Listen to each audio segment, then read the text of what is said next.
बिस्मिल्लाहिर्रहमानिर्रहीम। नाज़रीन अस्सलाम वालेकुम। आज की इस वीडियो में बात करेंगे पाकिस्तान के मारूफ सियासी खानदान की, जिसे अरबों रुपए के असासे होने के बावजूद भी लोगों से कर्ज मांगना पड़ता है, लोगों से पैसे मांगने पड़ते हैं। प्रोग्राम में हमारे साथ तशरीफ रखते हैं तज्जियाकार माहिर कानून अजहर सदीक साहब। बड़ा मशहूर मुहावरा है, बड़े मियाँ छोटे मियाँ सुभान अल्लाह। मैं इसको आगे पीछे कर रहा हूँ, बुरा ना मानिएगा।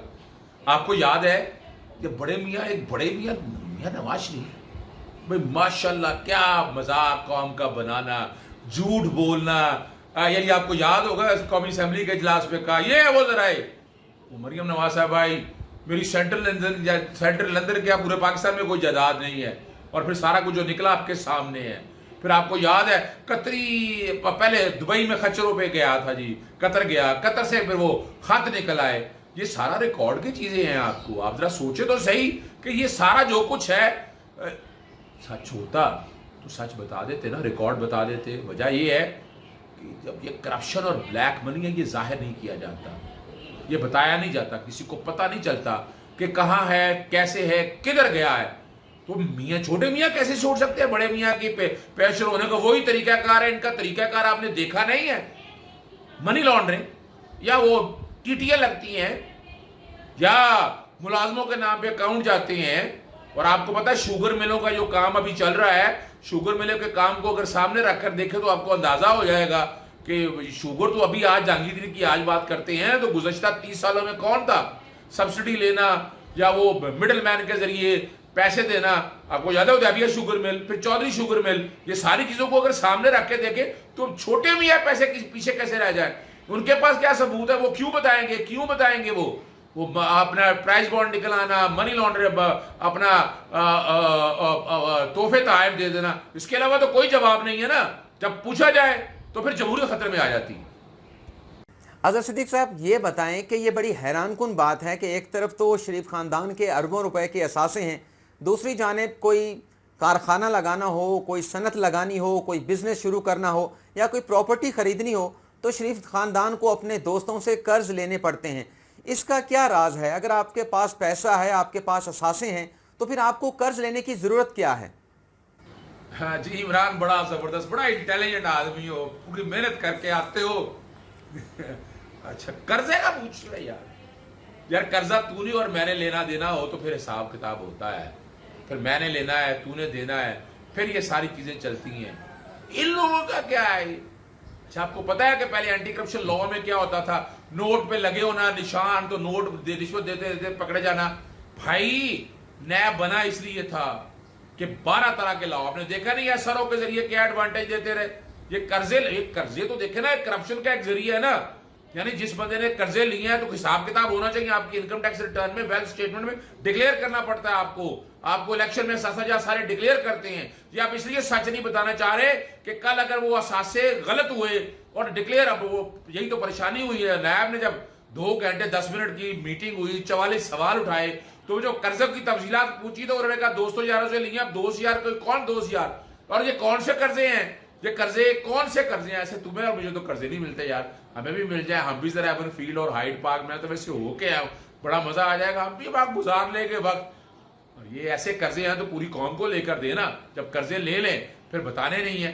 ये तो फाइनेंशियल मॉनिटरिंग यूनिट का क्रेडिट जाता है, ये भी एक्चुअली ये एफएटीएफ का एडवांटेज आता है। ये जो पैसा बाहर जा रहा था ये फाइनेंशियल टेररिज्म के नाम पर जब इंक्वायरी की तो पता चला कि पैसे वाले तो किसी को पता ही नहीं था ना, किसी ने देखना है, किसने आना है, टीटीए लगनी है, टीटीए लेके। और यही वो कर्जे हैं जो कहीं डिक्लेयर नहीं करना, कहीं दिखाना नहीं है, और जब पूछा जाए तो फिर मसाइल पैदा होते हैं हर आदमी के लिए। अजहर सदीक साहब ये बताएं कि ये कैसा कर्ज है कि आप कर्ज लेते हैं अपने दोस्तों से और कर्ज लेने के बाद आप उन दोस्तों के नाम तक भूल जाते हैं।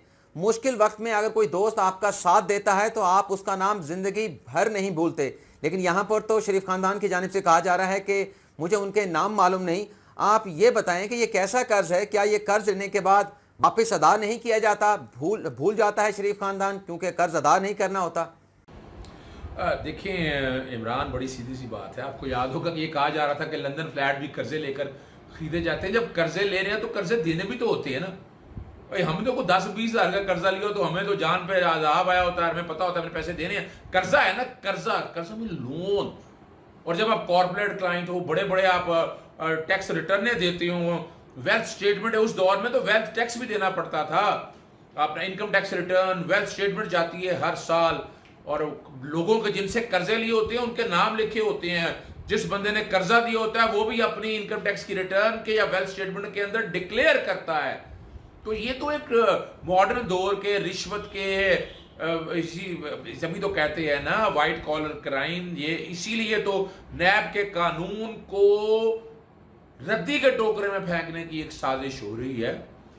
और ये सारी जमातें, मैं माजरत के साथ, एक पेज पे कहीं नजर आ रही हैं कि कर्ज जितने लेने हैं वो कर्ज अदा भी करना है, कर्ज है, और वो कर्ज तो कर्ज ही है, दीन इस्लाम में भी कहा जाता है। तो आप अगर ये असल में ये तरीका वारदात ये होता था कि कभी मनी लॉन्ड्रिंग लग गई, कभी टीटी लग गया, कभी पैसे जो है इधर से उधर हो गए, और रामी बॉन्ड निकलते थे, ख्वाजा साहब बड़ा मशहूर थे। तो ये सारा तरीका, और आपको पता है उदैबिया शुगर, फिर वो चौधरी शुगर, और आजकल जो बड़ी कंपनी जो इंक्वायरी आने वाली है कमीशन रिपोर्ट के में फंसे गए ये लोग, तो ये बच नहीं सकते हैं। तो ये कब तक बेवकूफ बनाते रहेंगे? नैब को अपना काम शदोमश से करना चाहिए, और उनसे ये सारी चीजें, कोई मुश्किल नहीं है, कोई जवाब नहीं दे सके अपना कि जायदादें कैसे बनाई, बीवियों के नाम पर कैसे ये सारा आया, उनसे पूछें, बच्चों के नाम पर, कैंप ऑफिस के नाम पर। जब वो गाड़ी, जिस गाड़ी पे आए थे उस गाड़ी का पूछा गया, वो गाड़ी उन्होंने कहा शरीफ मीट। अब शरीफ मीट आपको पता है, शरीफ फीड छाए हुए हैं ये चिकन माफिया के ऊपर भी, यानी हर जगह तो ये लोग छाए हुए हैं, तो उसमें भी बुरा मान गया। ये सारी चीजें तो रिकॉर्ड पे आनी है, और रिकॉर्ड सच बोलता है। अजहर साहब ये बताएं कि शहबाज शरीफ की इस मुकदमे में गिरफ्तारी का क्या इम्कान है? वैसे तो नैब की कारकर्दगी से भी आवाम मुतमिन नहीं, लेकिन जो जवाब जो है वो नैब के सवालों के शहबाज शरीफ दे के आए हैं, उस हवाले से ज़रा ये बता रहे हैं कि नैब भी शहबाज शरीफ के सवालों से मुतमिन नहीं है, और इसलिए उन्हें 2 जून को दोबारा जो है वो तलब किया गया है नैब की जानिब से। गिरफ्तारी का कितना इम्कान है शहबाज शरीफ का? देखिए, पिछले दिनों आपने सुना कि जस्टिस काजी अमीन साहब ने कहा कि फौजदारी में अगर गिरफ्तारी नहीं होती तो आपके सामने है। अच्छा, ये कभी हम लोगों ने कभी सोचा गिरफ्तारी का मकसद ये judicial remand, sorry physical remand का कॉन्सेप्ट नया नहीं है। ये जो कहना कि पहले इंक्वायरी हो, इंक्वायरी के बाद गिरफ्तार किया, ये बिल्कुल गलत है। ये तो पकड़ के सारा कुछ, देखिए जब आप पकड़ेंगे, वरना तो वो तो वकीलों को भेज देगा, वो तो टेक्निकल जवाब भेज देगा।